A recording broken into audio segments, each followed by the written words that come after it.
Welcome to AI in 8 minutes or less, your daily AI update. You know, everyone's talking about AI taking over our jobs, but what if the real story is something completely different? What if it's about making people way more powerful? Well, today, we're going to dive into how one of the biggest education companies on the planet, Duolingo, is using AI not to replace its team, but to supercharge them. Let's get right into it. This quote right here from Duolingo CEO Luis von Ahn is pretty much the key to their entire strategy. See, it's not about human versus machine, it's about humans with machines. And the story of how they're making that happen, well, it's pretty incredible. So, okay, how does this empowerment thing actually work in the real world? It all kicks off with one of the most surprising stories to come out of Duolingo lately, the creation of their chess course. And believe it or not, this whole project was started by just 2 employees, not some huge dedicated team or a massive new department, just 2 people. And here's the real kicker.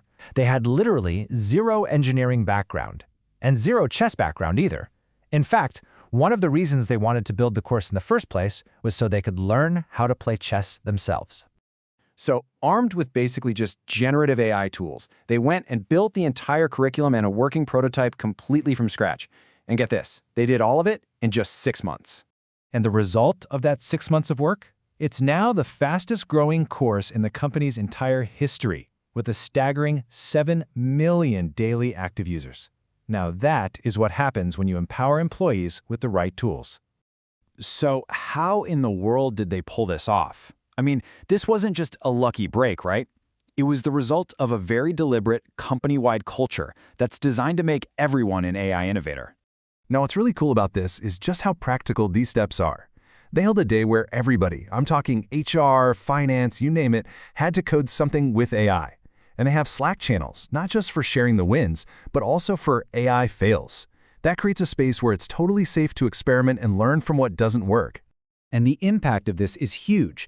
Product managers who used to have to write up these long, boring proposals can now just use AI to build an actual working prototype. You can imagine how this completely changes the conversation. It makes it so much easier for leaders like von Ahn to see the vision and say yes to great ideas. Way faster. Having this kind of proactive culture also lets Duolingo cut right through all the hype and fear surrounding AI. So let's take a look at some of the common myths and how von Ahn sees the reality of the situation. Okay, first up, the idea that AI translation is just going to kill language learning. Well, von Ahn points to chess. Think about it. Computers have been way better than humans at chess for decades, right? And yet more people are learning chess today than ever before. For so many people, learning a language is a hobby or a necessity for their life. It's not just some task to be automated away. So what about coding? You know, the hype on Twitter says AI is already better than senior engineers. But the reality inside a big company like Duolingo, it's a bit different.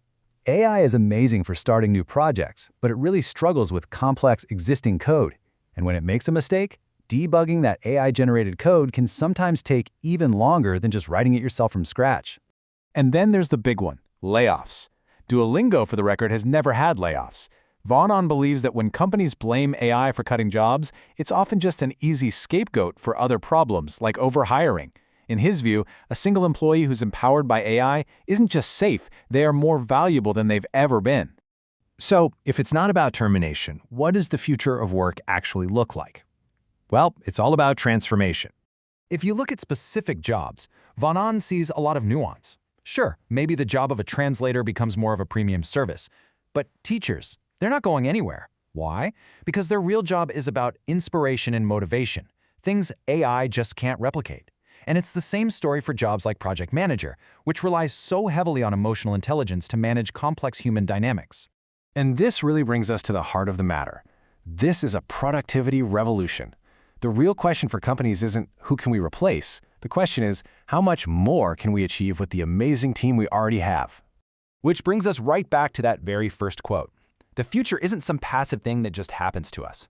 It's an active choice we make. And the real question that Duolingo's story is asking all of us is this: will you let AI be a threat to your job? Or will you grab it as a tool to become indispensable and 10x your output? If you enjoyed this, subscribe to AI in 8 minutes and never miss what matters.